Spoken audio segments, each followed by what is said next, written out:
कांग्रेस की सरकार हरियाणा में जब बनेगी तो मुख्य हमारा उद्देश्य है कि पक्की भर्ती हो, पारदर्शी भर्ती हो, समयबद्ध भर्ती हो। हरियाणा में जो पद समाप्त किए गए हैं, खाली पड़े हैं 2 से 2.5 लाख पद, तुरंत उनकी भर्ती, पक्की भर्ती निकाली जाएगी। भर्तियों में अगर किसी एक भी भर्ती में कोई अनियमितता हुई तो उसके लिए कोई बाहरी एजेंसी को जिम्मेदार मानकर पल्ला झाड़ने वाला काम नहीं होगा।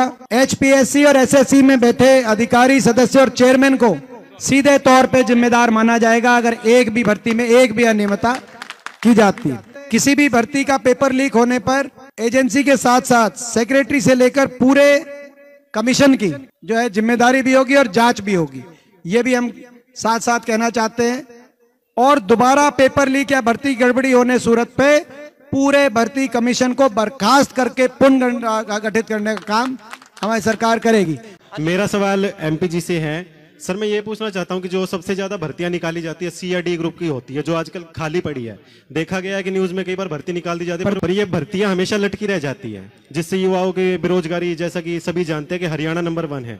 तो मैं पूछना चाहता हूँ कि जैसे ही आपकी सरकार आएगी, आपकी सरकार का इसके बारे में क्या विचार है कि सी और डी ग्रुप की जो भर्ती है सिर्फ एक, जैसे कहते हैं कि लॉलीपॉप के तरीके से दिखा दिया जाता है, युवा तैयारी करते हैं परंतु उनकी भर्ती पूरी नहीं हो पाती है। तो इसके बारे में आपके क्या विचार?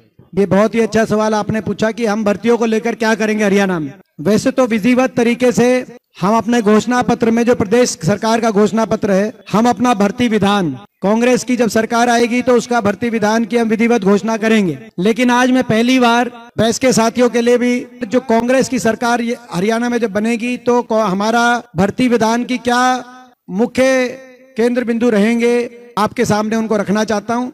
मुख्य हमारा उद्देश्य है कि पक्की भर्ती हो, पारदर्शी भर्ती हो, समयबद्ध भर्ती हो और व्यापक भर्ती हो, जिसमें पहला कि हरियाणा में जो पद समाप्त किए गए हैं, खाली पड़े हैं 2 से 2.5 लाख पद, तुरंत उनकी भर्ती, पक्की भर्ती निकाली जाएगी। दूसरा, टाइम बाउंड भर्तियों के लिए हर भर्ती के लिए एक अलग ओएसडी की नियुक्ति होगी और किसी भी भर्ती की परीक्षा या रिजल्ट एक दिन भी लेट अगर होगा तो उस ओएसडी की छुट्टी होगी। तो ये हम स्पष्ट रूप से करेंगे। तीसरा, भर्तियों में अगर किसी एक भी भर्ती में कोई अनियमितता हुई तो उसके लिए कोई बाहरी एजेंसी को जिम्मेदार मानकर पल्ला झाड़ने वाला काम नहीं होगा। एचपीएससी और एसएससी में बैठे अधिकारी, सदस्य और चेयरमैन को सीधे तौर पे जिम्मेदार माना जाएगा अगर एक भी भर्ती में एक भी अनियमितता की जाती है। हर एक भर्ती के फॉर्म के साथ पूरा कैलेंडर भी जारी किया जाएगा। जैसे मैंने कहा 2 से 2.5 लाख पद निकाले जाएंगे, लेकिन भर्ती के साथ साथ पूरा टाइम बाउंड कैलेंडर, और जैसे मैंने कहा कि हर भर्ती के लिए एक ओएसडी जिसकी जिम्मेदारी है एंड टू एंड, वो समय पर भर्ती हो, समय पर ज्वाइनिंग हो, एक दिन भी लेट होगी तो उस पर कार्रवाई की जाएगी और कैलेंडर साथ में जारी किया जाएगा। और किसी भी तरह की गड़बड़ी रोकने के लिए एक अलग से कमेटी बनाई जाएगी, जिस कमेटी में के माध्यम से भर्ती संबंधित शिकायतों के लिए टेलीफोन नंबर 24 घंटे वो टेलीफोन नंबर उपलब्ध रहेगा। सभी नौजवानों को कभी भी वो टेलीफोन पे अपनी सारी बात बता सकते हैं ताकि उनका निदान किया जाए। इसके साथ साथ जो ग्रुप सी और डी में जो इंटरव्यू समाप्त हुए हैं उनका, उस बात का, उसकी शुरुआत हमारे समय ही में हुई थी।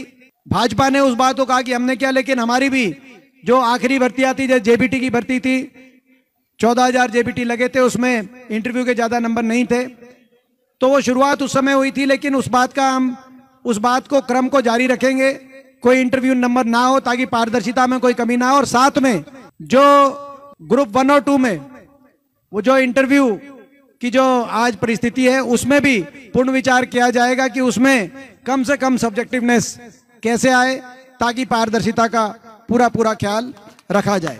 और किसी अन्य भर्ती से अगर किसी अन्य भर्ती के प्रश्न अगर दूसरी भर्ती के एग्जामिनेशन में रिपीट किए जाते हैं तो उसको भी पेपर लीक की श्रेणी में माना जाएगा। ये भी हमारा जो एक पॉइंट है। इसी रूप से किसी भी भर्ती का पेपर लीक होने पर एजेंसी के साथ साथ सेक्रेटरी से लेकर पूरे कमीशन की जो है जिम्मेदारी भी होगी और जांच भी होगी, ये भी हम साथ साथ कहना चाहते हैं। और दोबारा पेपर लीक या भर्ती गड़बड़ी होने सूरत पे पूरे भर्ती कमीशन को बर्खास्त करके पुनः गठित करने का काम हमारी सरकार करेगी। तो आप कहने का मतलब कि पूरे देश के अंदर इस प्रकार का हम भर्ती विधान बनाना चाहते हैं जो पूरे देश में पारदर्शिता के लिए हमारी भर्ती हरियाणा की मानी जाए, समयबद्ध भर्तियों के लिए, क्योंकि चक्कर कटाकर 5 साल तक ये जो सीटी वाली बात 5 साल तक घुमा घुमा कर और उसके बाद जो है बेरोजगारी, क्योंकि 5 साल तक नौजवान इंतजार नहीं कर सकता। तो समयबद्ध, पारदर्शी और व्यापक भर्ती, ये इस उद्देश्य के साथ हम ये अपना भर्ती विधान अपने घोषणा पत्र के माध्यम से विधिवत रूप से हम लेके आएंगे। आज मैंने कुछ मुख्य बिंदुओं आपके साथ पहली बार उनको शेयर किया है, लेकिन आप लोगों में से अगर किसी को इस पे कुछ और सुझाव देना है, इसको और अच्छी तरीके से हम कैसे लेके आएं, तो आप वो सुझाव आप देते रहें ताकि हम उन सुझावों को भी अपने घोषणा पत्र में शामिल करें।